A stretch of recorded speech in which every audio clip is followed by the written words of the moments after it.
আমার স্ক্রিনের এই ভিডিওটা গত 2 দিন যাবত নেট দুনিয়ায় প্রচুর পরিমাণে ভাইরাল হয়ে গেছে। ঘটনাটি ঘটেছে ব্রাজিলে প্রচুর পরিমাণে বন্যা হয়। একটি এলাকাতে প্রায় 1.5 লক্ষেরও বেশি মানুষ এলাকা ছাড়া হয়েছে। আর সেই গোড়াটি হয়তো বা কোনো কারণে সেখান থেকে যেতে পারে নাই। আর প্রচুর পরিমাণে পানি আসার কারণে সেখানে থাকা একটি ঘরের উপর আশ্রয় নেই।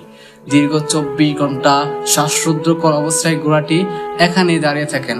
যখন কেউ ভিডিও করে এটা সোশ্যাল মিডিয়ায় আপলোড করে 2 দিনে পুরা ভাইরাল হয়ে যায় ভিডিওটা। আর এই ভিডিওটা ভাইরাল হওয়ার কারণে সেখানে থাকা কর্মরত ফায়ার সার্ভিসের চোখে পড়ে। তারপর সেই ফায়ার সার্ভিসার সেখানে গিয়ে এই ঘোড়াটিকে উদ্ধার করে।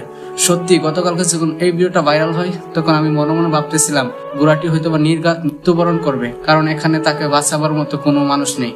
কিন্তু আল্লাহ তাআলা এই ঘোড়াটিকে বাঁচানোর মালিক, তাই ঘোড়াটি ফায়ার সার্ভিসের মাধ্যমে বাঁচিয়ে দিল।